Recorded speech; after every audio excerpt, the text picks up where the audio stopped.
Welcome back, everybody, to the Not a Rabbi podcast, where we go ahead and we explore the unexpected in Judaism and discover new meaning to things.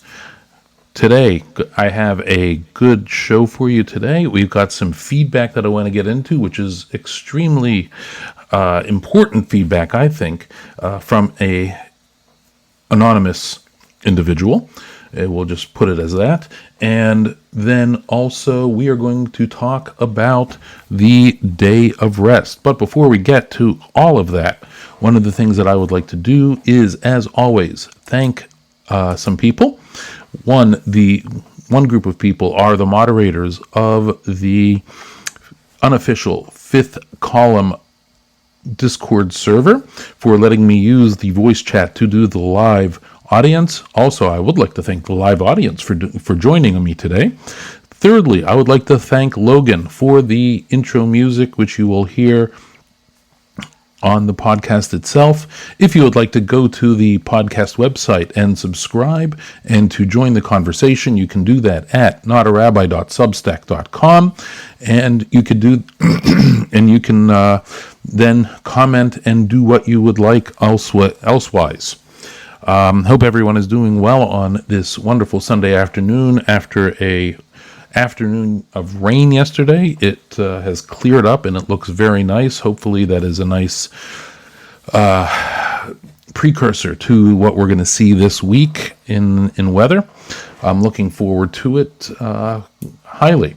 So anyway, like I said, we've got a live audience with us, and one of the things that I wanted to do, or the first thing that I wanted to do, was look at the comment that I received and I posted last week, or 2 weeks ago, I should say. Oh, by the way, that reminds me, before I get into that, I am thinking of doing a podcast next Sunday as well, sort of an additional one, since we have Memorial Day. I have Memorial Day off, and I can use something to do. Anybody in the live audience interested in showing up for that? And if you aren't, that's okay also. I may do it anyway, but just interested in getting your guys' thoughts about that. You will be traveling, okay? Okay, so we'll see what happens. I'm not sure yet, and I'll throw out my warnings to everybody to join at that. Yeah, not a problem. I know that's usually what the fact is. It's a very hectic day, very hectic weekend. Most people are out doing family stuff, and I respect that. I just have the time, so I figured maybe I'll do one anyway and throw it up there, just for the heck of it. Alrighty. Anyway, the last podcast we were talking about Jewish identity, specifically with regard to Jacob Steinmetz and how he does that as an athlete, as a professional athlete playing in the Arizona Diamondbacks minor league system. And somebody commented, sent me who has my email address, private person who remains anonymous.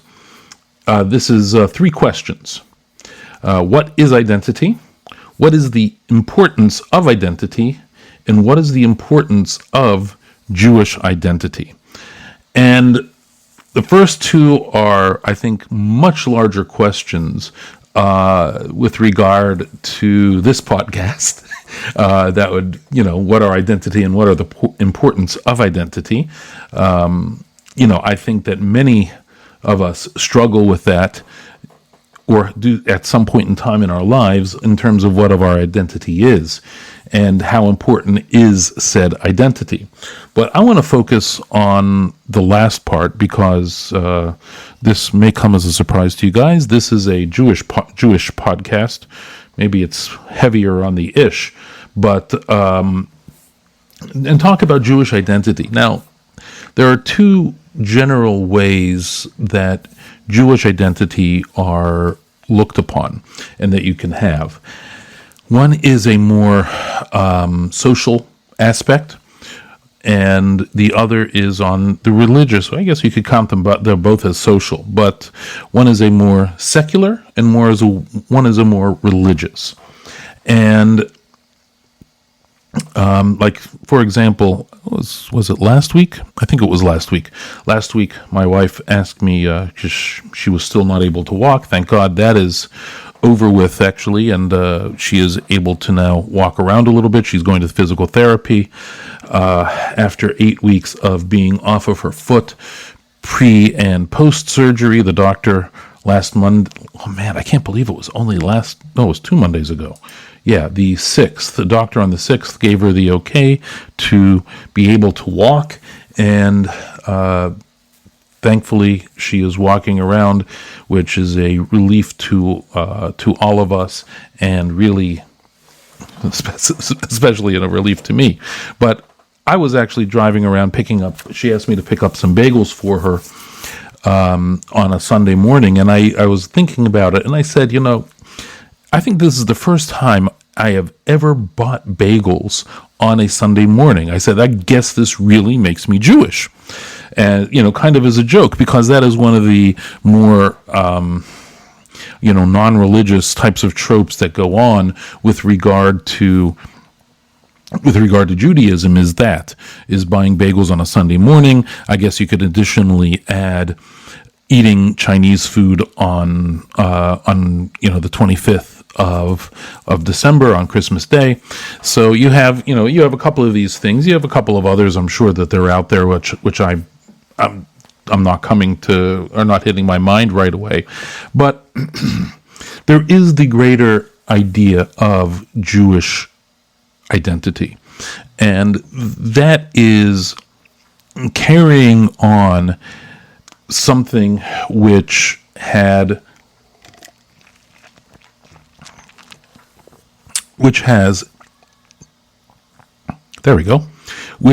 existed for millennia at this point, and it's continuing in that. Now, I got a book here, as you can probably see up there. It's probably transposed backwards in the video chat. Let me see here. Let me close the chat thing. Yeah, of course it is. That is called A Letter in a Scroll. And this is written by former Chief Rabbi Jonathan Sachs. He was the Chief Rabbi when he wrote this, of the United Hebrew Congregation of the Commonwealth of the United Kingdom. That's a very long name and a very long title. But he wrote this book, talking, and the subtitle is Understanding Our Jewish Identity and Exploring the Legacy of the World's Oldest Religion. And he has one really one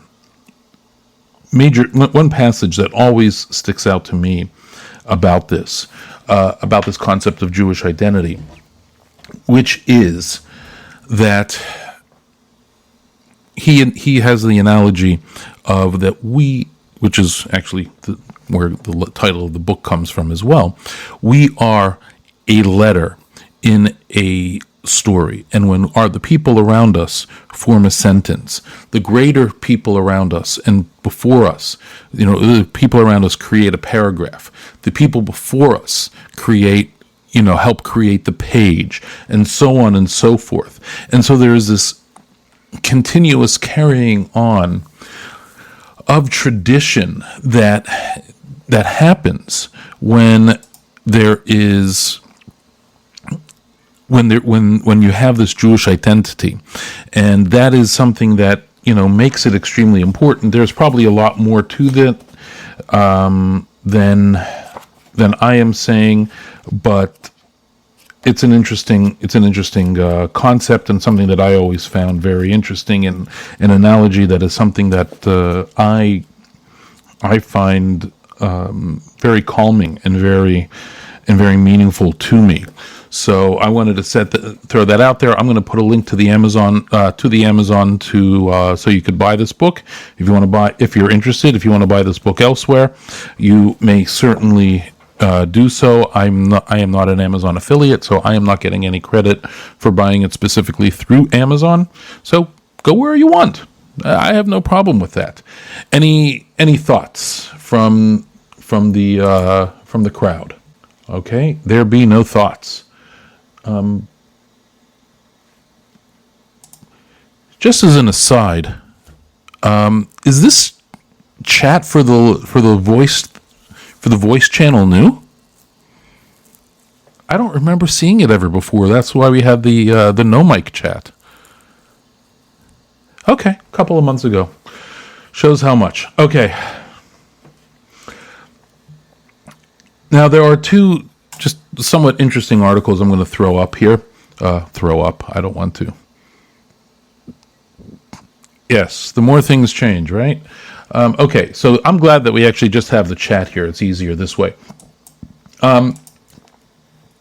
First article I'm gonna post is here. Although, okay, this is a really short article. There we go. That's posted.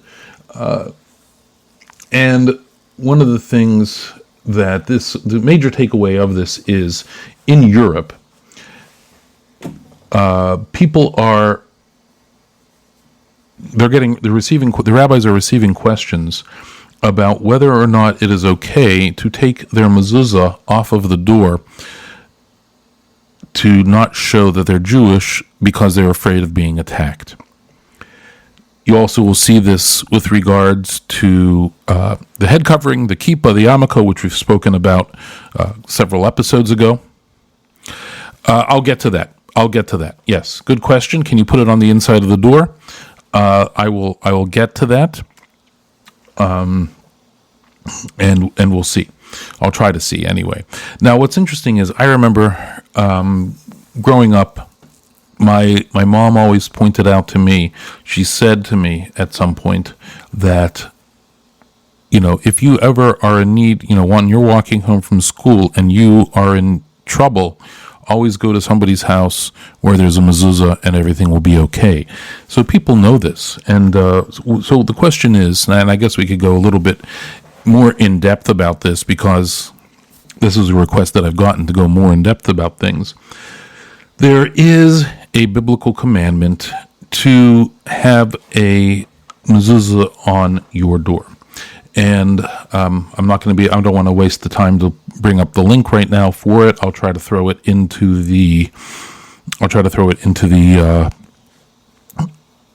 show notes. And if I don't, well, you'll have to find it yourself. But there is a biblical commandment. So putting it on the door is a commandment that the Torah tells us to do. And where are you supposed to put the mezuzah? The mezuzah goes anywhere that there is a doorpost. So if you have a doorpost, basically physical doorpost, then you need to put a mezuzah on that door. I don't know if we can see here. No, we can't. Let me just close this here for a second. You cannot see the door to my daughter's room or the room of the former room of my daughter.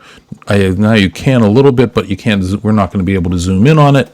But there is a mezuzah on that door as well, and that's always going to be on the right side while you are walking into the door.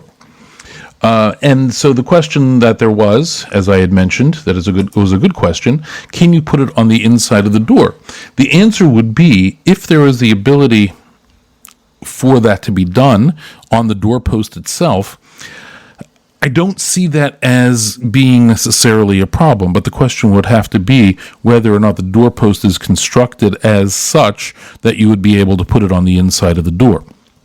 That would be the question I would have to wonder about. Any other questions about this? But it's just showing you, the reason that I wanted to bring this up is it's just really showing you the issue that, in Europe, and, I don't think we've had this yet in America. God willing, we will never have it in America, but this is a major concern and a major problem.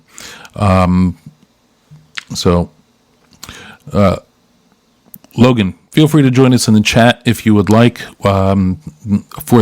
There's apparently now a text chat for the voice chat, if that makes any sense. Okay, we have another question coming in. Not enough American anti-Semites know what one is. I didn't know that before the Ben Dreyfus episode. Either A, you're saying I had Ben Dreyfus on the show, or B, that Ben Dreyfus is an anti-Semite? I'm not sure. No, I'm just kidding about that. I don't think Ben is an anti-Semite. He's probably too drunk to even care. But jokes. They're all jokes, folks. They're all jokes. If Ben would like to come onto the podcast, I'm happy to have him. I know he mentioned it on a Fifth Column podcast. I'm sure he did. But if anybody knows Ben Dreyfus and would like to make this offer to him that he could come on to the podcast, I'm more than happy to have Ben on, just to have fun. I think he'd be fun to have on the show. All right, so there's that article, and let's close that article, and let's go to the next article, which is an interesting one. And I'm going to give you a little bit of a precursor to a little bit of back history. There is and this is more of an Israeli article, I'll put it that way, that there is a major dispute among Orthodox Jews regarding the state of Israel, regarding whether or not it's should have been made, should not have been made. You have on one side of the spectrum, you've got those really hardcore individuals that believe that the state should never have been created. It's horrible, and you see them at the anti-Israel protests all the time. They're called the Neturei Karta, people of the land, I believe is the translation of those words. Karta being an Aramaic word, I should say, meaning land. But they are totally anti the government and they're very crazy. And on the other hand, you have, and they'll be going down, and you'll have obviously the boys, the religious individuals who, specifically in Bnei Brak and some places in Jerusalem, they do not register to be drafted, even though that they would be able to get an exemption out of that because they're studying in yeshiva. People on Israeli Independence Day, which just happened on, was that last week? I think it was last week. I'm losing track of my days, but I believe it was last week. They will not, let's say, fly the Israeli flag on Yom Ha'atzmaut to celebrate or anything like that. Now, there is one yeshiva, and this is actually what I wanted to point out, and I'll post this now into the chat. There's one yeshiva, I should say, which you would be shocked to know actually flies the Israeli flag on the Israeli Independence Day. And this is in the middle of Bnei Brak, which is, I would say, the bastion of the ultra-Orthodox who are extremely anti-government, Israeli government. And they continually, every year, they will fly the Israeli flag. It was hung early on Independence Day morning and will remain there until the afternoon.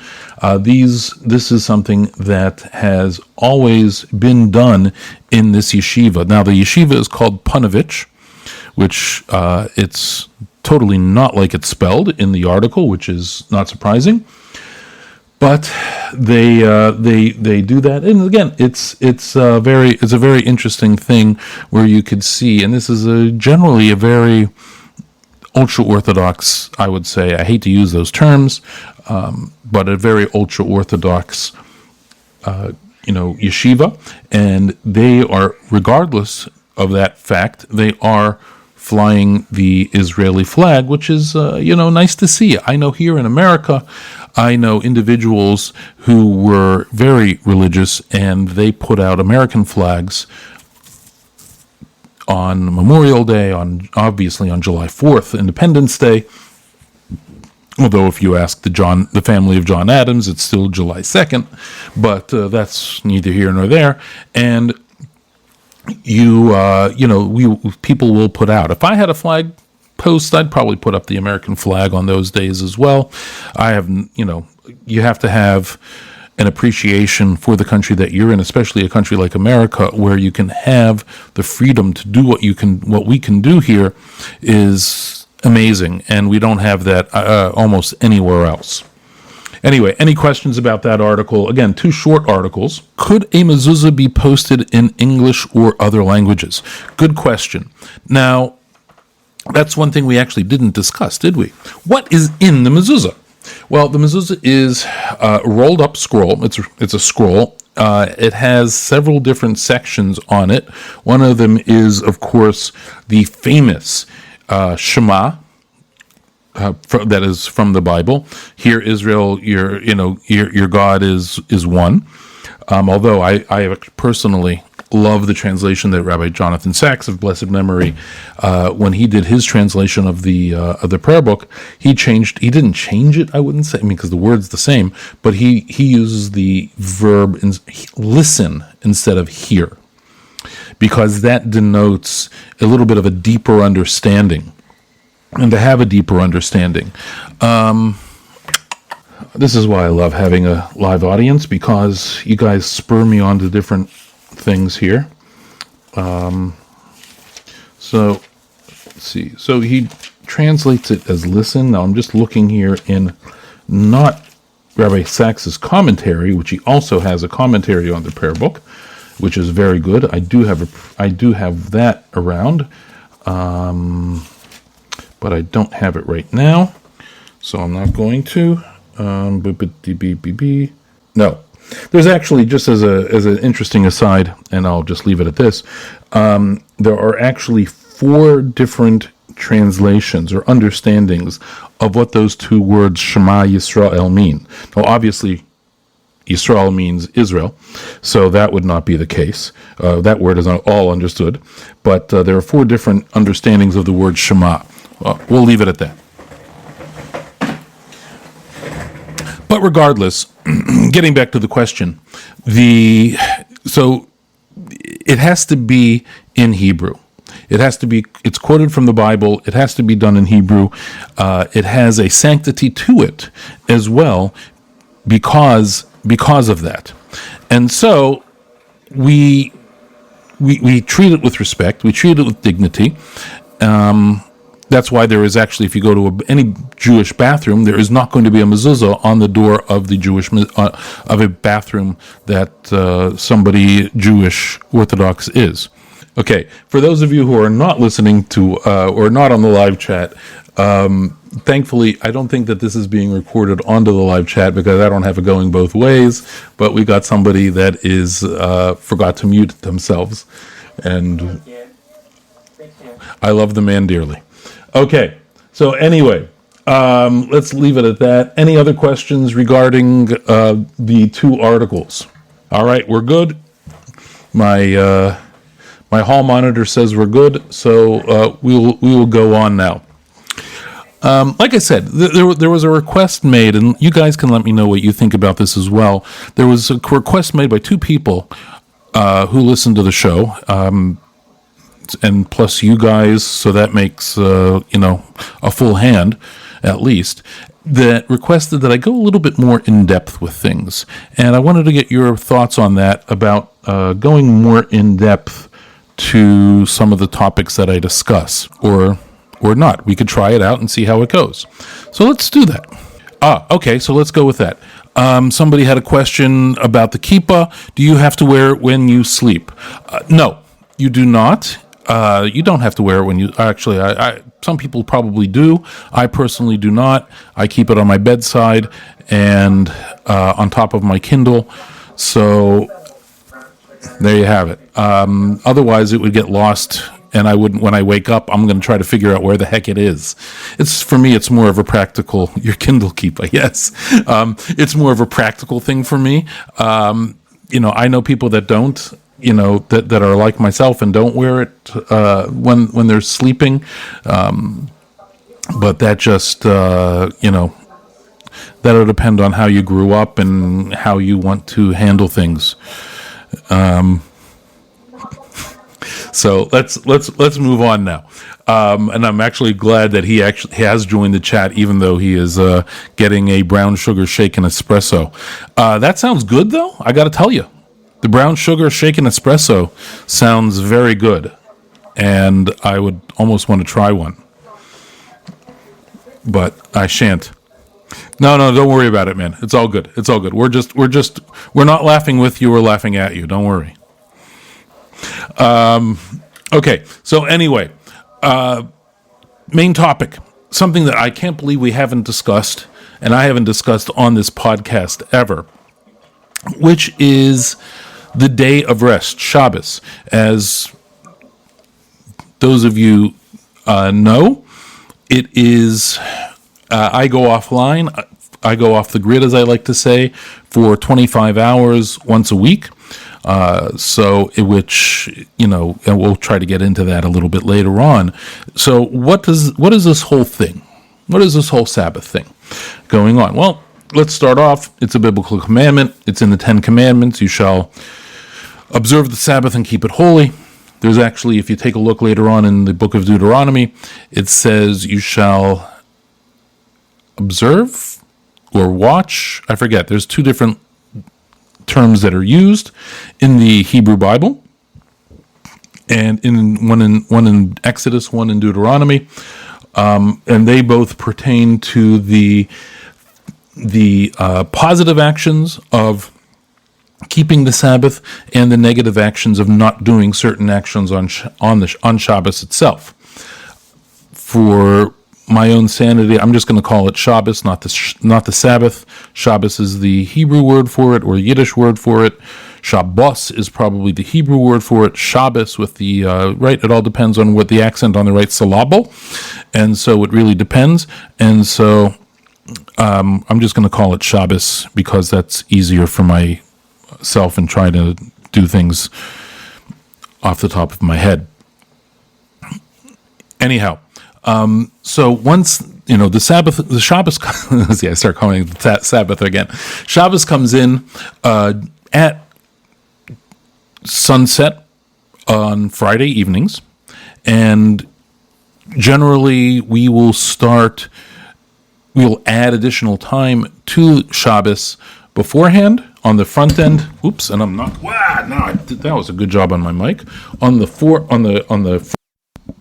Then I muted my mic, which is even better.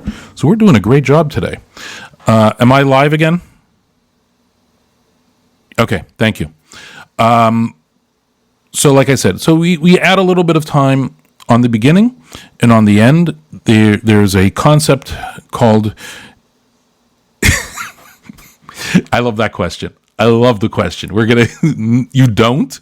There is no account for stoppage time. You create your own stoppage time, as it were. How much time you add is, I know you guys are going to find this as a shock, but it is a matter of debate. And specifically on the end, that's where you really find the debate about this. But, and so you'll have people that will wait 50 minutes after sunset. You'll see people that wait 72 minutes after sunset. You'll see people that wait 90 minutes after sunset. And you'll see people that wait even more than that. And, really, Shabbos doesn't end until you say it ends. It's almost like Festivus, right, where it doesn't end until the feats of strength happen. But, be that as it may, let's go back chronologically. We're talking about the beginning. There are Shabbos candles that are lit. Generally, you start off with lighting just 2. There is a custom, and there is a custom, however, that many people have to add an additional candle for each additional child. The reason that you light 2 is not for a couple. It's actually because of the 2 individual words that are used in both readings of the 10 Commandments, one to observe and one to watch. And so, but again, custom happened, custom developed, that's great. But the main one is just lighting 2 candles. And just as an aside, when we went away for Passover, I told my wife, I said, you only have to light 2 of these things. You don't have to light 4 like we usually do. And why we light 4 is a different story altogether, even though there's only 3 of us. And I'll get into that. I'll try to get into that. But she went ahead and lit 4, and I said, all right, fine, whatever. I'm not going to fight City Hall on that one. That's not a hill for me to die on. There's greater hills for me to die on than that. Again, it's not a big deal. So anyway, I will, you'll go to synagogue. Generally, it's just the men that will go. The women stay home, and there are some psalms that we say from the book of Psalms. There are 7 of them, and we finish off with and then we say I don't want to say it's a prayer, what would be a poem, I guess you could call it, which is a beautiful poem that was written by the individual's name was Rabbi Shlomo Alkabetz, who lived in Safas in Israel. And for just as a brief introduction, the town of Sfas is very interesting because it is the home of almost all the major Kabbalists that there were at a time. They were gathered in this town, and so there's a lot of Kabbalistic meaning that to this prayer, to this poem, I guess you could call it. In Hebrew, we call it Lecha Dodi, which means "Come, my beloved," which is talking about the Sabbath, and we're saying we're coming to greet the Sabbath Queen. You'll find a couple of places in the Talmud where it mentions different people who did certain things to go ahead and greet Shabbos like that.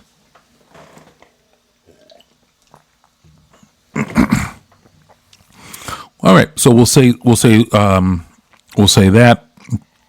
That is really, that whole section that I was just talking about is called Kabbalah Shabbos, accepting Shabbos, and then we have the evening service, and then we come home, and we will do something called making Kiddush, and making Kiddush is basically thanking God for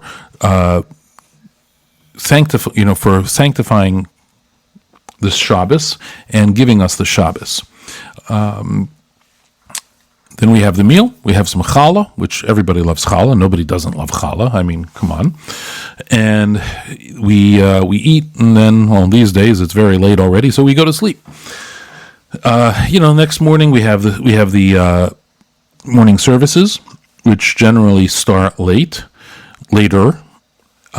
In my case, we start at 9:00. My shul, and the interesting component here is the fact there are 2 interesting components. One is the fact that there is a Torah reading that happens, which is 7 people get called up to the Torah. Well, technically 8. We'll get to that. And then there is also something that is read called the Haftorah. Now, just as I always in it, which is basically a portion of the prophets, which corresponds somehow to the theme of the weekly portion that we read.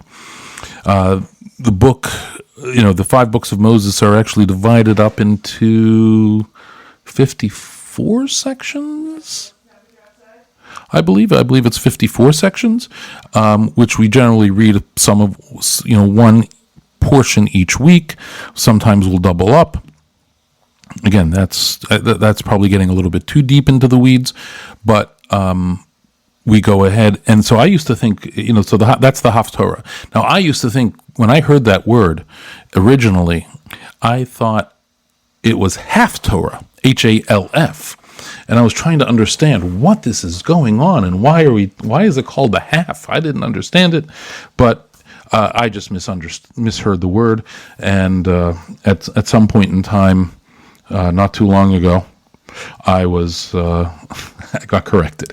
But anyway, be that as it may. And then we have another meal, and so most of us of an age will take a nap, and we spend the day with our family, with our, and doing different things. So what are some of these things that we do? Well, actually, and I just want to get back to a point about the meals. A lot of times in the meals, there are songs that are sung, which are relating to Shabbos itself, which might even be relating specifically to the meal, such as in the morning, or the afternoon, the lunch meal, or the evening meal as well. I want to take a pause here. Any questions on what I've done so far? When you traveled over the Shabbos, was there an Erev? Do observant Jews take care about where they vacation when they are vacationing over the Shabbos?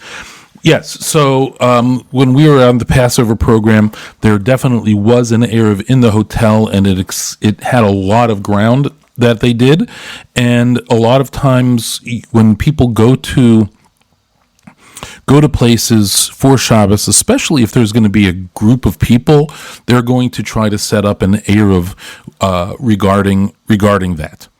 Not regarding that, but to address the issues of using strollers and all of these types of things. A lot of times people go up, well, there are two places that people go. People will go either to upstate to the Catskills during the summer, or they'll go to the Jersey Shore during the summer. It really depends if you're an Ashkenazi or Sephardi. I don't know how that broke down that way, but it did. And they are always going to be in those areas. There's always going to be an Erev.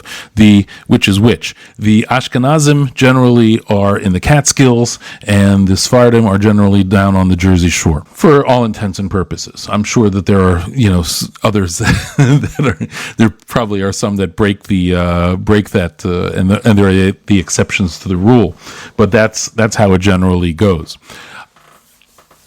Okay, so the question then is, I'm just going to talk about myself here.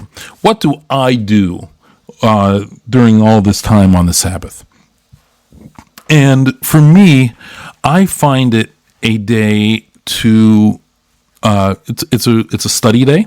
So I will study Torah. There's an endless amount of Torah to study, and it's just continuously being created, and new books are being published all the time, much to my wife's chagrin, because I generally will buy more than one or two of them a month.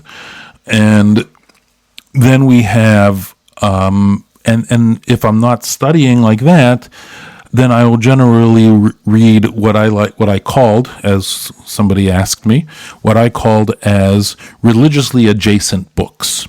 That individual who then asked me if I read that, does that mean Warhammer 40,000? That does not mean Warhammer 40,000, much to the chagrin of the ecclesiarchy, and I'm probably going to have the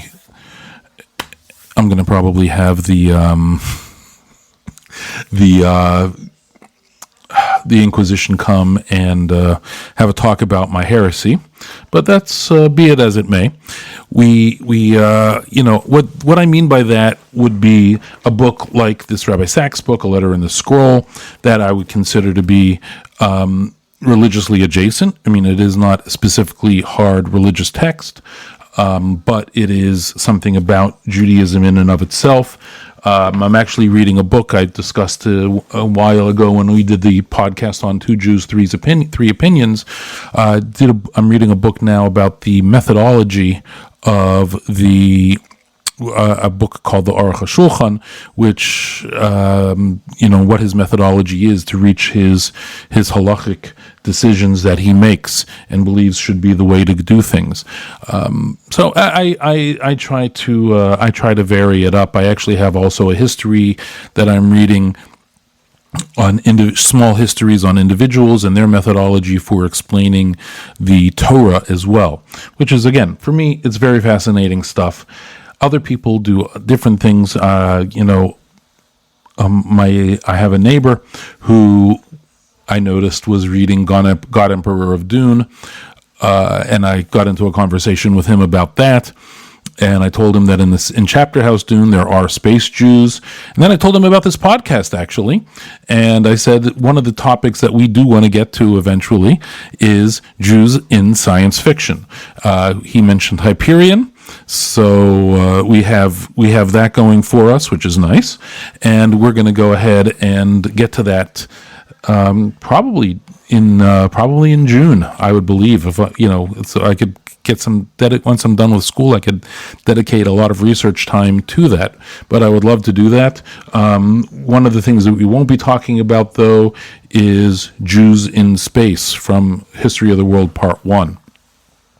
Sorry, guys. I'm a Mel Brooks fan, but I'm just not going to do it.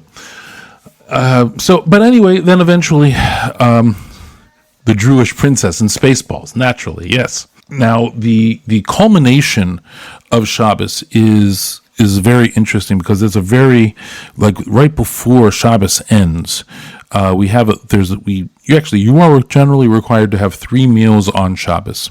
So you have the evening meal, you have the late morning/afternoon meal, and then most of the times you'll have another meal at the end also. Now, a lot of places will have, and that third meal is called Suda Shlishis, which means the third meal, go figure, or it's more commonly known as Sholosh Sudos, or again, 3 meals. We're not high on the originality thing, are we? But be that as it may, and that is really a sort of a highlight. That meal. A lot of times, there's a lot of people there's a lot of heartfelt singing, very warm and heartfelt singing, and drawing people in. It's a very, very nice. It could be a very nice time, and once that hits, once that's over, the evening services do happen, and that says, okay, Shabbos is now over, and we go home, and we actually do something else, which is kind of a bookend to the sanctification that we did at the beginning of Shabbos, where we separate the regular rest of the week from Shabbos. And this is a process called Havdalah. Excellent question. Thank you for asking me, because that'll bring us into something else. What kind of cooking implements can you use? No microwave, no electric stoves. Correct. Now, you could leave them. There's a couple of things, right? And this is something I didn't talk about, which I meant to, and it slipped my mind, so I'm glad you're bringing it back. We talked about things that you're allowed, the positive commandments and the negative commandments. What are the negative commandments? The negative commandments can be broken down into 39 creative actions that are done. And they can be done, and that would include cooking, baking, kneading, and things along those lines. Constructing things is also, so if you were bored and wanted to make a bookcase, a Billy bookcase from IKEA, you wouldn't be able to do that on Shabbos. But cooking is obviously we want to have food on Shabbos, and we do, and we have warm food on Shabbos, and what we use is we'll either do one of two things. I personally have an electric hot plate that we use, and that we will have automatically turn off thanks to my Alexa devices, and I have it set up as a timer that it goes off at a certain time. And so that'll keep the food warm. And you could use, let's say, you could put things on that, or on, let's say, for the Shabbos afternoon meal, a lot of times people will have something warm, which I'll get into that in a second also, and that will be in a crock pot or an Instapot as well. Now, why do we have something warm on generally on Shabbos morning or Shabbos afternoon? And the reason for that is it was something that was kind of rabbinically instituted, because at a certain point in time in Jewish history, the Karaites, or as they were known as before the, we'll just call them the Karaites, they believed in only the written word of the Bible, and not the rabbinic word. And so they said it doesn't say anything about having, it says you can't do anything. You can't light a fire on Shabbos, so you could have no fires. Therefore, you can't have anything. And they said, and the rabbis said, no, you could have something on from beforehand, but you can't have it on, you can't turn it on right away or turn it on Shabbos. That's what it meant. So to show that difference, and there's a couple of things that we do throughout do occasionally to show that difference. We have that. We have people will have hot food on Shabbos. Generally, it's like a stew. It's called a cholent, or Sfardim will call it chamim, which again creatively means hot or warm, and we go from there. So that was a little bit of a dive into Shabbos. Any questions? Are Shabbos modes on the stoves to confuse the goyim? Isn't it all to confuse the goyim? Think about it. And the next part, what is my favorite part about practicing it? Aside from the Shabbos afternoon nap, I would say the meals. And a lot of times we'll have people over. Since my wife's had her broken leg, we haven't had people over. But the ability to socialize and the ability to have people, we generally will have younger couples over, and from my shul sometimes. And so just the ability to socialize and to, meet new people and introduce, that's the part that I really enjoy.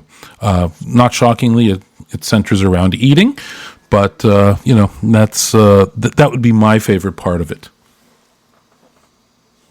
And of course, anybody that comes from the show or listening to the show live is more than welcome to come for a Shabbos meal at some point. Okay, so any other questions we could address? Okay, I guess not. If that is the case, thank you very much, everybody, for joining us live in the chat. Thank the moderators of the unofficial Fifth Column Discord server. And always thank you to Logan for the intro music. And thank you for listening. Once again, you can subscribe to the podcast in general, anywhere that podcasts are found. You can go to notarabbi.substack.com for the to subscribe to the podcast and to the newsletter and all that good stuff. I have a newsletter that I was going to be writing on Jewish identity, but since I did it here, I'm going to pass on that, and I'll try to come up with a new topic. And thank you, everybody, for listening. All right, thank you, everybody, for listening. I am Aaron Benedict, and I am not a rabbi.